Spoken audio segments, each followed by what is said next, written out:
दिसंबर 1971 जगह थी जैसलमेर का रेगिस्तान। रात के साए में आवारा सर्द हवाओं की छुअन से रेत ठिठुर रही थी। आसमां के पर्दे से बाहर झांक रहा चांद कुछ ही देर में युद्ध का साक्षी बनने जा रहा था। लोंगेवाला की चौकी, जो जैसलमेर से 120 किलोमीटर और पाकिस्तान की सीमा से महज 20 किलोमीटर दूर थी, उस रात खामोश थी। खामोशी वही जो किसी तूफान के आने की खबर सुनकर सहम जाती है।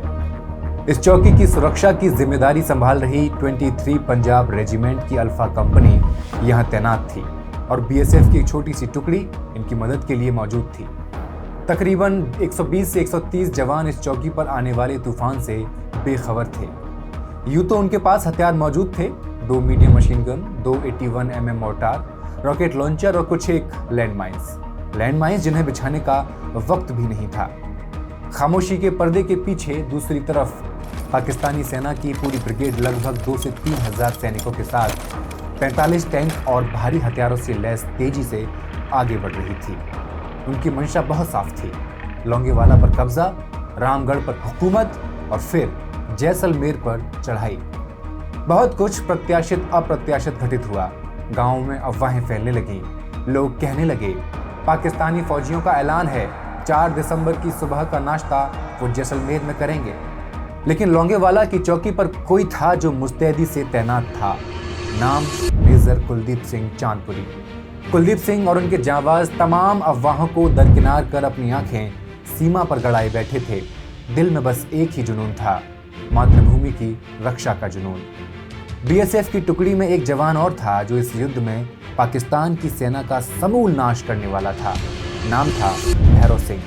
वही भैरव सिंह जिनका किरदार निभाते हुए सुनील शेट्टी ने बॉर्डर फिल्म के जरिए अपने एक्टिंग करियर में एक छाप छोड़ी है। स्टोरीज अनटोल्ड के इस एपिसोड में कहानी उस भैरव सिंह की जिसने रेगिस्तान की ठंडी रेत पर पाकिस्तान की हार की कहानी लिखी। I regard myself as a soldier, though a soldier of peace. Let us leave aside slogan. At the stroke of the midnight hour.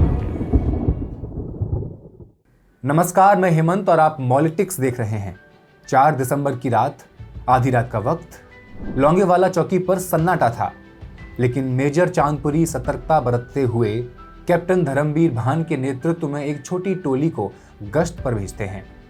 Dharmveer और उनके साथी रेत के टीलों के बीच चुपके चुपके बढ़ ही रहे थे कि जब अचानक रात की खामोशी को एक गहरी डरावनी गड़गड़ाहट ने चीर दिया। ये टैंकों की आवाज थी। धर्मवीर ने तुरंत वायरलेस पर मेजर चांदपुरी को सूचना दी। सर, पाकिस्तानी टैंक सीमा पार कर चुके हैं, वो लोंगेवाला की तरफ बढ़ रहे हैं। मेजर चांदपुरी ने तुरंत स्थिति का जायजा लिया। चौकी पर सैनिकों की संख्या कम थी, हथियार सीमित थे। तभी मदद के लिए भेजे गए संदेश का जवाब मिला। सूर्योदय से पहले कोई सहायता नहीं पहुंच सकती। रात के 3:30 बजे पाकिस्तानी टैंक चौकी को चारों तरफ से घेर चुके थे। टैंक, गाड़ियां और पैदल सैनिक, हर तरफ दुश्मन की मौजूदगी थी। जैसे ही घड़ी में सुबह के 4 बजे पाकिस्तानी सेना की तरफ से गोलीबारी शुरू कर दी गई। गोले बरस रहे थे, रेत उड़ रही थी और लोंगेवाला की छोटी सी चौकी पर खड़े जवान अपनी जान हथेली पर रखकर मोर्चा संभाले हुए थे। इसी चौकी पर बीएसएफ की 7 सैनिकों की टुकड़ी की कमान संभाल रहे लांस नायक भैरव सिंह राठौर। उम्र करीब 30 साल और आंखों में वही आग जो राजस्थान के रेगिस्तान में जन्मे हर योद्धा की नसों में दौड़ती है। जब पाकिस्तानी सैनिकों ने सूरज की पहली किरण के साथ चौकी पर हमला किया, भैरव सिंह ने अपनी लाइट मशीन गन संभाली और मोर्चे पर डट गए। उनकी टुकड़ी छोटी थी लेकिन हौसला इतना बड़ा कि दुश्मन की पूरी ब्रिगेड को चुनौती दे रही थी। पाकिस्तानी सैनिक अपनी संख्या और टैंकों के बल पर आगे बढ़ रहे थे। उनके टैंक रेत को रौंदते हुए चौकी की तरफ आ रहे थे। उनकी इन्फेंट्री भारतीय पोस्ट को घेरने की कोशिश शुरू कर चुकी थी, लेकिन भैरव सिंह और उनके साथियों ने दुश्मन को 1 इंच भी आगे बढ़ने नहीं दिया। एलएमजी से भैरव सिंह ने ऐसी आग बरसाई कि पाकिस्तानी तितर बितर होने लगे। उनकी गोलियों ने दुश्मन की इन्फेंट्री को रोके रखा। बीएसएफ और 23 पंजाब रेजिमेंट के जवानों ने मिलकर टार रॉकेट लॉन्चर और मोर्टार से टैंकों पर हमला बोला।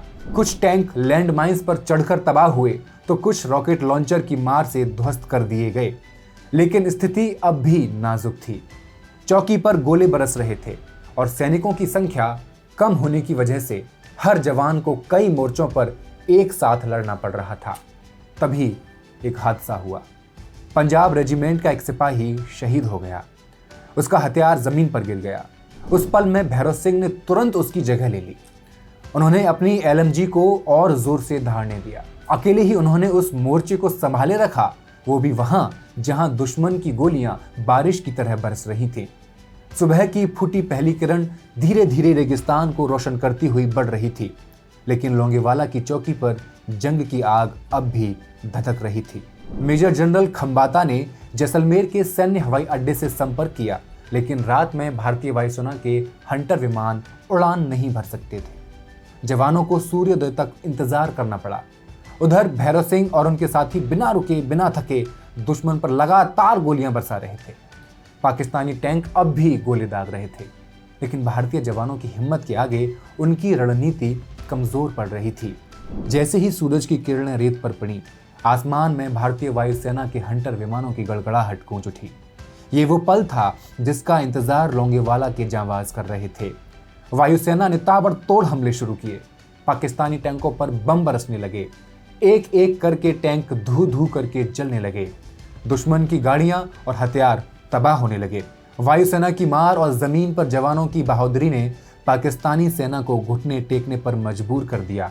उनके सैनिक भागने लगे, लेकिन भैरव सिंह और उनके साथियों ने उनका पीछा नहीं छोड़ा। उनकी गोलियां दुश्मन को रेत में दफन करती चली गईं।